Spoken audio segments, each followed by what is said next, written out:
It's your time, you gotta make it count. You cannot wait around. It is the one and only Sola, the legend, here to enlighten, empower, and inspire you to live a significant, relevant, and legendary life. Listen in as I help you learn how to design a life of acceptance, love, purpose, and to waking up happy, the life you deserve to live. So join me every Wednesday night at 9 p.m. Eastern or on demand anytime for the Make Your Life Matter talk show. Be significant, relevant, and legendary. You gotta make it count. Make your life matter with Sola, the legend. Love, light, and peace, my universal friends. It is the one and only Sola, the legend, aka Dr. Intimacy, here to help you live a significant, relevant, and legendary life on my weekly broadcast of the Make Your Life Matter talk show. So I'm so glad you're here with me tonight. Do me a quick favor, wherever you're watching, if you can share this video real quick, subscribe, like, leave comments, encourage me. But tonight I want to talk about protecting your soul. I want to talk about protecting your soul tonight. That is the name of this broadcast tonight. Now, if you're joining me on one of my Facebook pages or YouTube, you're going to have to get on the StreamYard app if you want me to see your comments. I can only see your comments if you post them through the StreamYard app if you want to interact with me, okay? But anyway, I'm so glad to be here with you right now. I know that this is a very, very difficult time of the year. Everybody says this is the most wonderful time of the year, but we know for a fact that it can actually be the most challenging time of the year. Am I right? So, I wanted to talk about, I was thinking about protecting our resources, our soul resources, being able to protect our resources and making sure that we don't deplete ourselves at this time of year, because we really have a tendency to do so. So I just want to say hello to anybody that's joining right now. And again, if you want me to be able to see your comments, you have to download the StreamYard app and look on StreamYard. But I can see Brian right now, so hello, Brian. And if you're listening on the replay, thank you for listening to the replay. But anyway, so it's said that this is the most wonderful time of the year, but we know that it can be the most challenging time of the year. Suicide rates increase anywhere from 20 to 30% this time of year. Alcoholism, drug abuse, domestic abuse, violent crimes all tend to spike around this time of year. And it really speaks to how mentally and emotionally challenging it can be during the holiday season for so many reasons. The pressure of trying to live up to the expectations of family and friends to come through and bring those gifts, and uh, the financial strain. I think the overwhelmingness sometimes of feeling like the end of the year is upon you, and what have I done with my year? What have I done with my time? So I think there's a lot of things that contribute to the depression that we sometimes experience in December. And I wanted to talk about some ways that we can handle that not only this time of year, but at all times of the year, protecting your resources. So this thought or this notion started when I was talking to my daughter the other day. We were talking about um her her people overextending themselves to make other people comfortable, and sometimes at their own expense or at the expense of family and friends. Something that really gets to me that I personally don't ascribe to, and I would encourage you, if you fall into this category, make this global change about how you operate. But what I notice is that people tend to place more value and more significance on people outside of their household than the people that they live with. And so the people that you actually live with, your children, your spouse, your parents, sometimes do not get as much consideration, if you will. That's the word I want to use. You're not as considerate toward the people that you live with or the people that you consider to be family or close friends as you are to strangers sometimes. And sometimes we're so concerned about our image, our public image. And I don't just mean as a public figure, but we're so concerned about how other people see us or what they think about us. We're so concerned about proper etiquette and meeting people's expectations that we don't realize that we're sometimes doing that at the expense of the people that are most important to you. Why would you care more about how you're impacting the life of a stranger or somebody that you're going to never see again or see infrequently, more so than you care about how you're impacting the people that you live with and dwell with every day, right? And so this conversation kind of started that way because we were talking about a relative of ours that had kind of gone out of their way to make some people that we were fellowshipping with comfortable, but it was at our expense. You know, it made us uncomfortable. So she was going out of her way to make them comfortable, and we had just met these people, but it was making us uncomfortable. Or it was taking something away from the experience that we were having at that moment. It wasn't a big deal, so I don't want to say it like that was this major thing, but it got me thinking along the lines of how we sometimes overextend ourselves to help other people, and we deplete our soul resources. And that's why I named this show Protect Your Soul, because sometimes we are depleting our soul resources to do things for other people. And you know, we're really encouraged at this time of year to do acts of kindness. It's a season of giving, right? It's a season of kindness, it's a season of love, so on and so forth. But we always have to count up the cost of what we give to what we leave for ourselves. Can you really afford to give what you're giving? And I'm not just talking about presents. I am not talking about presents. I'm not talking about money. I'm talking about what we give of ourselves, what we give of our soul. Can you really afford to give that time? Can you afford to give that energy? Can you afford to give that money? Can you afford to expend that intellect? Can you share your intellectual resources? Because you have to have enough left for yourself, right? To maintain your emotional health, to maintain your strength, your family, your career.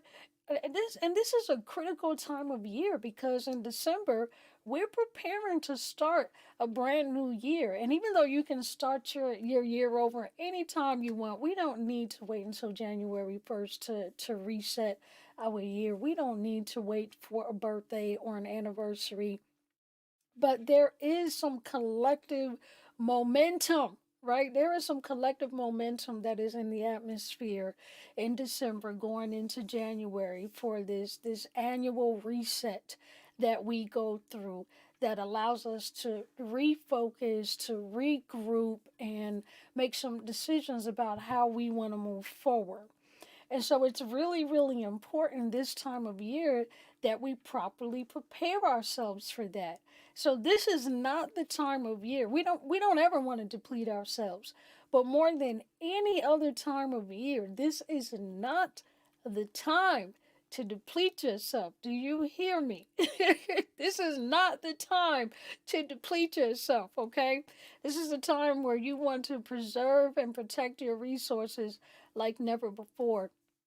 And so, you know, we were talking about the difference between doing valuable acts of kindness as opposed to overextending yourself at your own expense and to your own detriment is what I want to say. How do you how do you decipher between this is a nice thing that I should do that makes me a better human being and then this would be a nice thing to do, but I can't afford to do this, and I have to be a good human being to myself, right? Because while we're doing nice things for people, we need to remember that we're a people too. While you're being nice to others, you must also be nice to yourself. While you're giving to others, you must give to yourself. While you're being considerate and looking out for others, you must also be considerate and look out for yourself. And so sometimes we're not thinking of that. And I gave my daughter this example and I said, well, she was like, well, I want to help people, I want to give people rides and things like that. And I'm like, yeah, that's great to do that. But what if it was a difference between your friend getting stranded and having a flat tire and having no way to get where she was, and that would be a really nice act of kindness to go help her, as opposed to your friend wants to go to a mall an hour away so she can go Christmas shopping, and that would just kind of be a cool thing to do, but it's a luxury. If her tire was flat and she was in a dire situation and you sacrificed your time, energy, effort, and money to go help her out, that's a beautiful act of kindness that to me, signifies you being an elevated, loving human being. Even if that sacrifice is something that was important to you, she's in a dire situation. So if you lose sleep, if you lose money, even if you're running a little late for work, maybe you can afford to do that for her at that time. But if it's just a matter of her wanting to go to the mall and shop, you may or may not be able to do that. And you get to consider what that is going to cost your soul, because you might need to rest, you might not have the gas money. You may want to put that time into one of your own personal goals or projects, right? And so these are the times when we sometimes have to learn how to say no. When we have to decipher between doing this act of kindness is a great thing, but it's going to cost me too much, so I'm going to have to pass on this. Or this, my friend is in a dire situation, my friend and family, and I'm going to make that sacrifice to help them, even if it costs me something, right? Even if I have to sacrifice something to do it.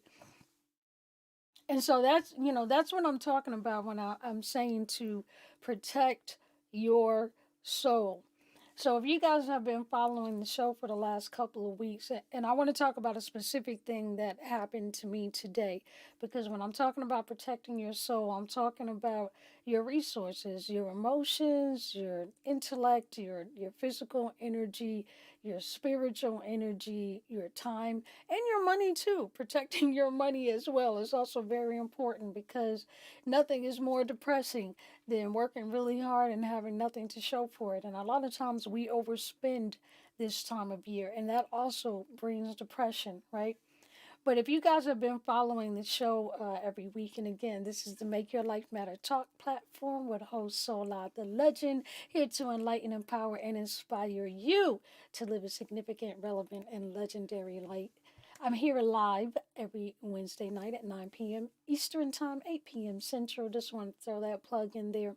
But if you've been watching the show, I had plans on reading an excerpt from my upcoming book this week, and I want to tell you why I didn't do that and how it ties back into this topic, or this idea of protecting your soul. So I had started the first couple of shows talking about my book and what was in my book, and I was supposed to jump into the introduction. Now this book is written, it's 134,000 words, it's 368 pages right now. It's called Take Your Power Back, Never Play the Victim Again. That all sounds wonderful, right? But the book is a personal memoir where I am walking through a very, very traumatic season of my life and some very traumatizing things that I've gone through. And so the book is not actually going to be released until early, sometime in March or April. I'm thinking March right now, but the reason that I pushed the release date back until March, the book is essentially finished. I did that for me. I just didn't feel ready to put the book out yet. I wasn't ready to publicly interact concerning the content that's in the book, because I have to count up the cost of what it's going to cost to my soul to actually open up these traumas that I've experienced, Some of these experiences have happened with people that are known to me. There was really no way for me to write this book. Like I said when I was with Les Brown, you can't talk about something without talking about it, okay? You can't talk without talking. And so there was no way for me to share these traumas that I had gone through without openly speaking about it, which exposes some of the people that were involved. And so I don't know what kind of backlash or scrutiny I'm going to have to deal with when this book comes out. And so I pushed back the publication date to protect my soul, to protect my energy, because I'm not quite ready for that yet. But I had planned on reading some excerpts. Hello to everybody that's jumping on. Thank you so much for joining me. Thank you so much for joining me, Soul Loud and Legend. But I had planned on sharing some excerpts from the book tonight. Well, today I was going through some final edits of the book, right? And I was in this really, really intense part of the book where the plot is building and it's at this really explosive point in the book. And after I finished reading the chapter, I literally had a panic attack. I had a panic attack after I finished reading this chapter and walking back through that traumatic situation that I was writing about in the book. It just overwhelmed me. It overwhelmed me. And so I had to get up, and now I know how to deal with panic attacks. I've been having them for a number of years now. And as I have shared with you guys before, I am diagnosed as having bipolar disorder, doing really, really well with that. I've learned some great coping skills to help manage that. But one of the deep things that I have to deal with is having panic or anxiety attacks sometimes, and they can kind of come out of nowhere if I get triggered. And reading that chapter really triggered me, and so I had to get up and use my coping skills to walk myself back out of that panic attack. And then I went on to the next chapter, and at the end of the next chapter, I was sitting there crying afterward. And as as as I was experiencing that today, as I was editing the book, I thought, you know, I really don't want to talk about this on my show tonight. There's a reason that I pushed this publication date back to give myself time to mentally and emotionally prepare. And apparently, I still have some healing that needs to take place, some soul rehab that I need to go through, and I am not ready to open this up publicly. And so I decided that I needed to protect my soul by not publicly addressing the things that are still privately in my book. Now, pretty soon the whole world is going to know, and I'm okay with that. I signed up for that, but I'm not quite ready for that just yet. And I realized that today as I was going through my editing process that I was not quite ready to talk about that. So, you know what? I simply decided that I wasn't going to do it. I wasn't going to discuss something that made me feel that overwhelmed. I need to get to a better place emotionally and mentally so I'd be able to have that discussion without feeling like, like I said, just feeling mentally and emotionally overwhelmed with the topic. And that's what I mean when I say protecting your soul.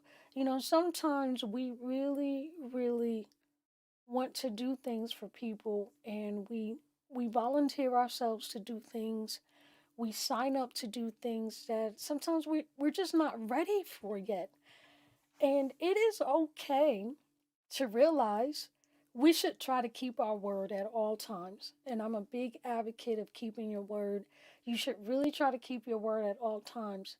But guess what? Sometimes we speak impetuously, impulsively. Um, Sometimes after we commit to something, another priority matter will come up. It could be a family matter, it could be a life goal, a career, something really, really important comes up, and that thing that we volunteered for or committed to can really cost us more than we can afford to pay for it. And again, I'm not talking money.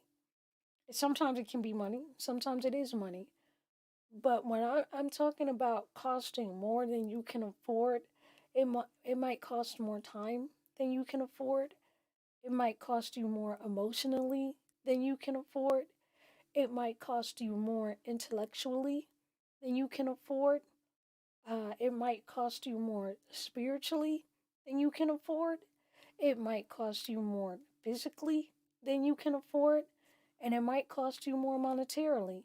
And it could be any combination or all of the above. And that's what I mean when I say protect your soul.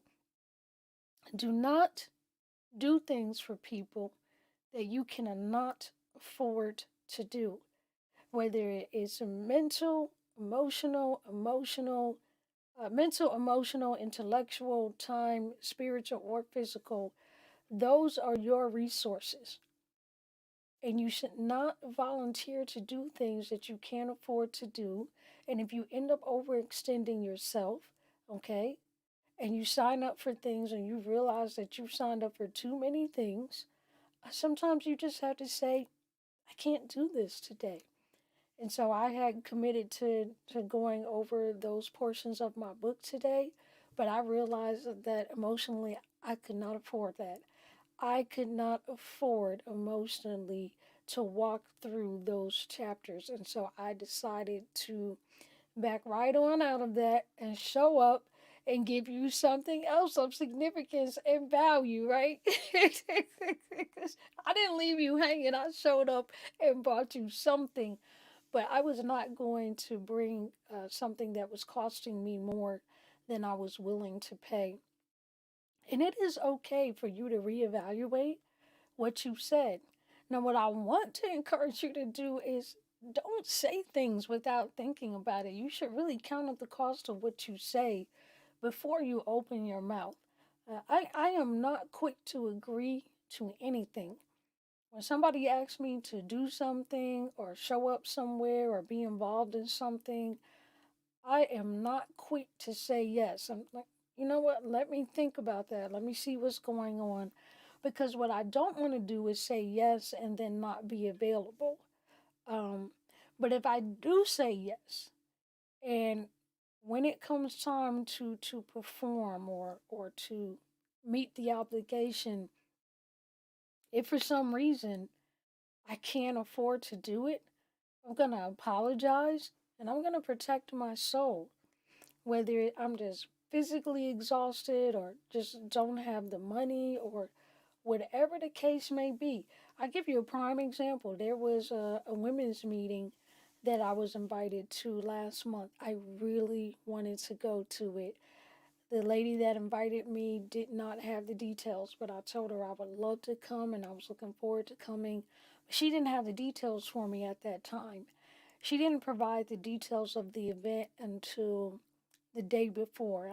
I think it was maybe the day, maybe 2 days before, but it was really last minute when she finally provided the details.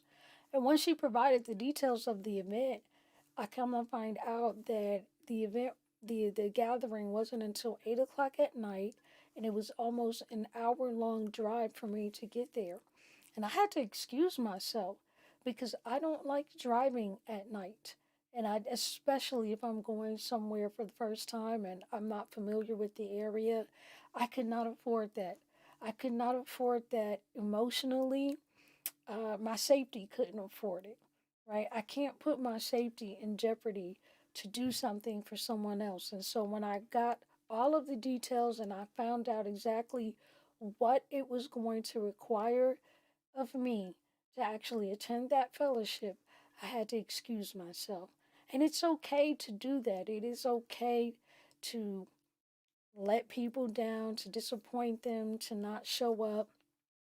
It's better to not say you're going to do something and then not do it, but it's also okay to say you're going to do it and then reevaluate and realize that it's just not going to work out. Okay? And so that's what I mean when I say you need to protect your soul. So at this time of year when depression is at an all time high, I want you guys to be more protective of your soul resources. Be more protective of your energy, emotionally, mentally, intellectually, physically, spiritually, monetarily. Be more protective of your environment, okay? Don't give more than you can afford, whether that's financially, mentally, emotionally, even intellectually. Sometimes, I'm working all the time. I work from home. I like working from home, but let me tell you one thing about working from home. Sometimes you don't have a 9 to 5 job because you don't want to work 9 to 5. You end up working 24/7. Okay. Sometimes I think I would be better off leaving the house to work 9 to 5. At least there would be some kind of limitation to when and where I work. Working from home, my work is always with me, and I'm a workaholic. I will get up, start going at 5 o'clock, still be going at 12 sometimes. Not 12 in the afternoon. I mean 12 midnight. I have to make myself stop. And so that requires a lot of intellectual energy. And sometimes, I have a friend that likes for me to look at stuff. Watch this video real quick. I want you to check this out. Tell me what you think. It's kind of like a constant thing. And he thinks that I'm being a jerk sometimes. I'm like, no, no, no. It's only 2 minutes. It's only 3 minutes. No, I'm so sorry, but no. And I'm like, you don't understand when my brain is going 25/8, okay? My intellectual resources are so stretched all of the time because I'm always doing something that requires deep thinking, whether it's my music or writing a book or editing somebody else's book or working on graphics.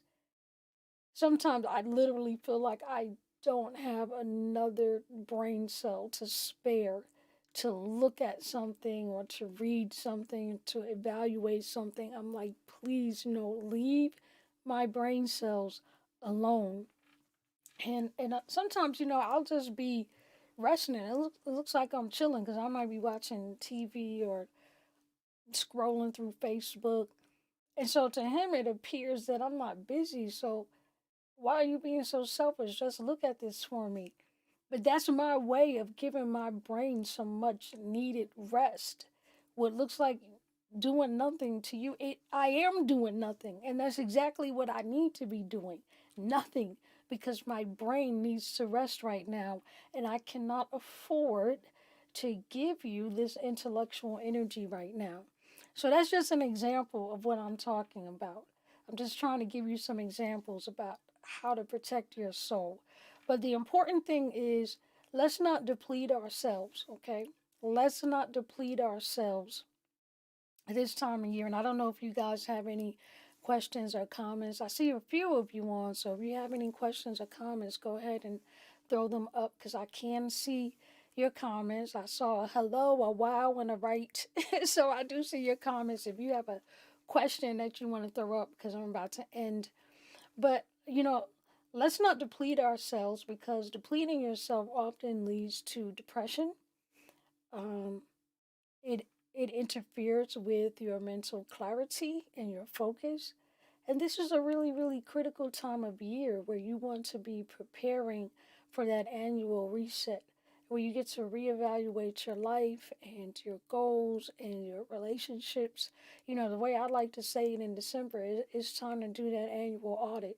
It's time to audit your life, to audit your relationships, audit your finances, audit your health, um, audit your home, audit your organization. This is a time to get yourself together and to really prepare to have an amazing 2022 because how you start things usually is an indication of how you're going to finish.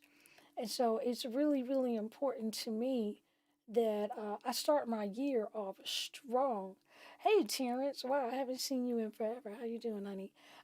But it's really important to me that I start my year off strong. And so if I'm going to start my year off strong, I can't utterly deplete myself in December. I can't wear myself out all December and go into January dragging my knuckles. Do you hear me? And that's why you have to protect your soul. You have to protect your resources. You have to protect your energy. There is only so much of you to go around. You can only give so much. And you really, really want to reserve as many resources as you can to go into this next year with. And these last couple of years have been grueling. They've been difficult.